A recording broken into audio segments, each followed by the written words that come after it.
Mission Impossible Fallout, written and directed by Christopher McQuarrie, is the sixth installment in the Mission Impossible franchise, and this time Ethan Hunt and his crew are in search of some precious plutonium. They're worried about this plutonium falling into the wrong hands, and thus causing some major damage to innocent civilians around the world. The IMF and CIA begin working together to bring in some evildoers that seek to cause a great suffering. Ethan Hunt and his crew seek to foil their evil plans in another impossible mission. Alright, so the newest Mission Impossible film has finally arrived, and funny enough, like all of the recent Mission Impossible films are really good, but this one I was only mildly excited for because I just saw the trailer like 50 times over the course of 3 months. I mean, this trailer played in like every single movie I went to since the summer season kicked off.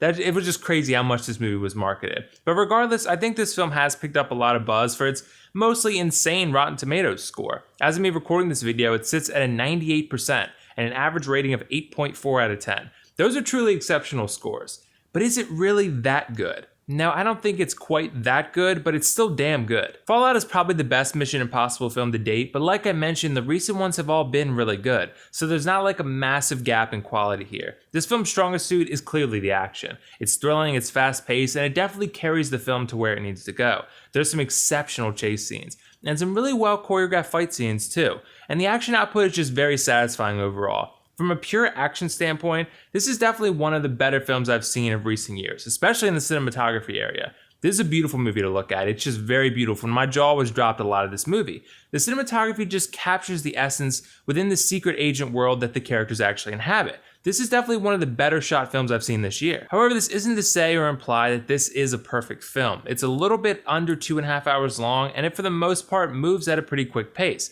But whenever things begin to slow down, the movie falters a bit. It falters because the characters and a decent number of the performances aren't exactly strong enough to carry this movie on their own. The action is what carries this movie, and when you begin spending too much time away from the fun, the movie just begins to struggle. There's many great action films that can pull this off, pull off the balance and have the characters stand on their own separate from the action itself. The action is still the bread and butter, obviously, but the other stuff works too.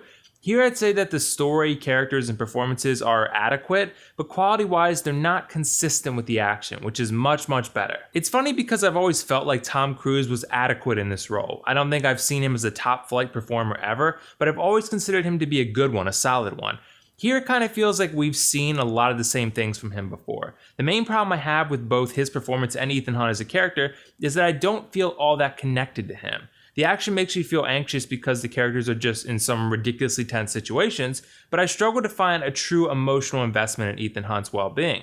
The problem with him in my eyes is that he just feels like the generic action hero. He's just the best, he's always one step ahead of everyone else, and the layers that he does have don't make him all that interesting. There's just a blandness to his character that could potentially cap the emotional investment in this story that, you may have as a viewer. For me, it did. That said, the movie does move at a pretty quick pace despite its roughly 2.5 hour runtime. I rarely found myself bored. The only time I was actually losing interest was when the film actually tries to slow things down and focus more on who the characters are and what they're doing. It doesn't work as well as it should, but most of the time the movie isn't like this. It's pedal to the metal and follows these characters closely as they pull off some ridiculous stunts in an effort to save the world. I've always been impressed with Tom Cruise's dedication to doing his own stunts. I feel like each Mission Impossible, he does something crazier and crazier, and after a while you begin to just feel nervous not for Ethan Hunt, but for Tom Cruise himself. Part of the effectiveness of the film comes from its ability to make you feel anxious, and a big reason for that is because the action scenes are shot realistically and practically, and it's just very highly impressive. And it also exposes us to different parts of the world as the story takes the characters to different locations. The music helps add a theme to the film. It helps establish tone and setting and mood, and it does so awesomely. Also one of the best scored films I've seen this year. There's a couple characters that I think are worth mentioning though. I mean, everyone's solid, don't get me wrong, but there are a few positive standouts. I actually really liked Henry Cavill here. He plays August Walker, a CIA assassin who has quite a bit of charisma and character to him. He's rugged, and it actually works well here because he's pretty different than Ethan Hunt. He's a nice stark contrast there. The other character I really enjoyed was Rebecca Ferguson's character Ilsa. I think maybe I'm just becoming a big Rebecca Ferguson fan because I'm really enjoying her work each time I see her, most recently Life and now Mission Impossible. I liked her character because she's mysterious, her motivations aren't always clear, and it just adds an extra layer of ambiguity to the entire experience.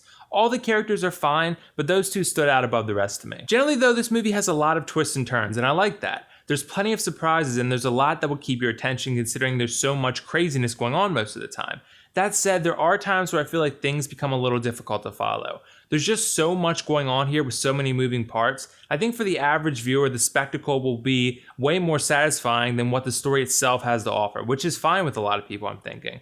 I think there's just so many moving parts here, like I mentioned, and it all comes at you so fast that it's hard to keep up with everything. Still, I really enjoyed the film, and I think it's definitely one of the best installments of the franchise thus far, probably the best, like I mentioned. As for the pros cons, though, I thought Mission Impossible delivered thrilling, high-end action, great cinematography, some awesome music that helped establish mood and tone, and a few intriguing characters. As for the cons, the story itself is sort of weak once it slows down, and Ethan Hunt himself isn't all that interesting.